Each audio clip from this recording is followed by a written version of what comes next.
Day 116 of 365. This morning, kind of early. Well, not really kind of early, but it was early enough. A friend of mine called me and we started talking, and first about business, and then more about the state of the state, I guess, or the state of the United States, or the state of life in general. And we were talking about the craziness that's going on, and I don't want to go into those details. I don't know if those are important right now. I think we were more reminiscing about growing up and how things were so much different as we grew up, because we're about the same age. But there's no doubt that we grew up in different parts of the country, in different circumstances, but still arrived at the same spot, if that makes any kind of sense. So I grew up in Indiana, extremely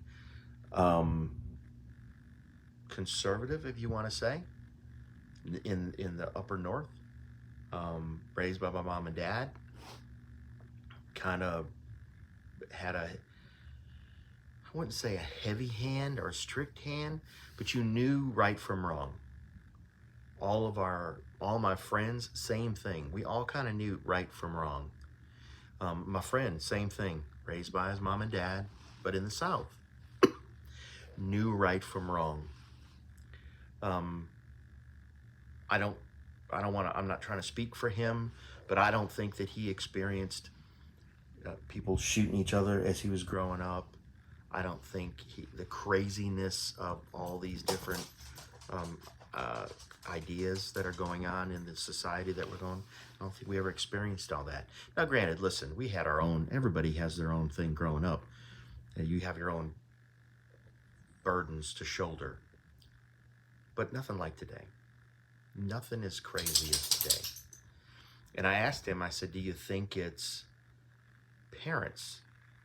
Do you think it has to do with how kids were raised then as compared to now?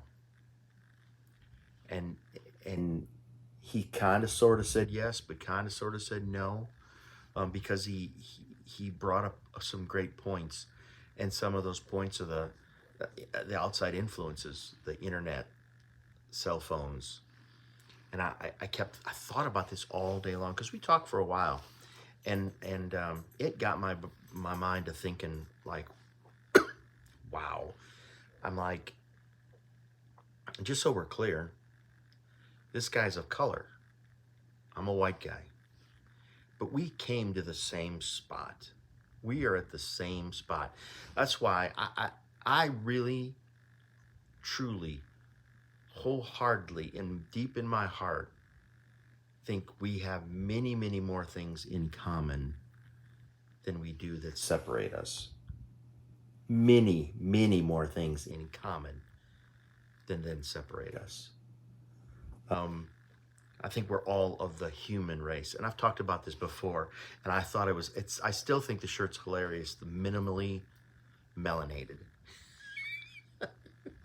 I just thought it was hilarious. I think it's funny.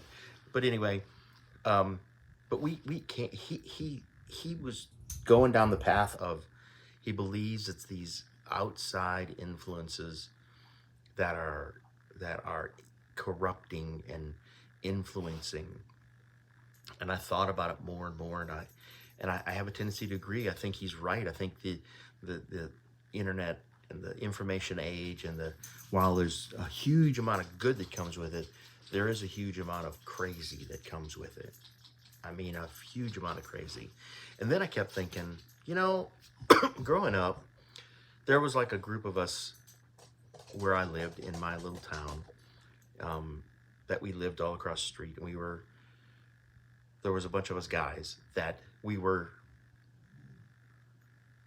some were my age, some were a year younger, some was a year older, but we all hung out. All our parents worked. A lot of them worked in the steel mills. Our moms were housewives, stayed at home. Some worked part-time jobs here and there. But they all kind of, all had a hand in making sure that we didn't stray too far off the road, if so to speak. But I remember that we used to talk. All of us talked. I mean, this was before cell phones. This was before pagers. This was before, you had a phone in your house that had a cord that was 35 feet long, okay? That your mother used to stretch all the way around into the living room to sit down and talk to. So this was all before. So if you wanted to talk, if you wanted to have a conversation with somebody across the street, you had to get up off your butt, walk across the street, knock on the door, and, and meet and talk. And I'm wondering if the talking is the problem that we're having, is that we're not talking to each other, we're talking at each other. Just to get some sort of rise, just to tell a story so that we can get some sort of attention. I don't know. It bothered me enough to keep thinking about it all day, because I just kept thinking to myself, for me, I'm good. I know where I'm going, okay? I get it. I worry some for my kids, because this is the world that we're leaving them, right? I worry more about the people that have young kids, 3, 4, 5-year-olds, 1-year-olds, 2-year-olds, having babies, just starting. Like, what kind of world are we leaving them? What are we doing? What examples are we showing these kids and these people?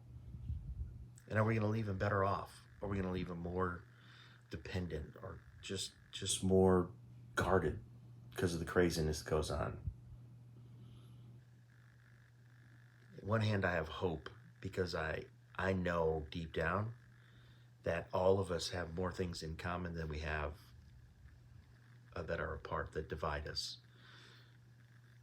But there's some outside forces that are working so hard to drive wedges between everybody, that I think those are the things that concern me the most.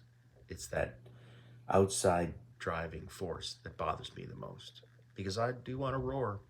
I want to yell at the darkness. But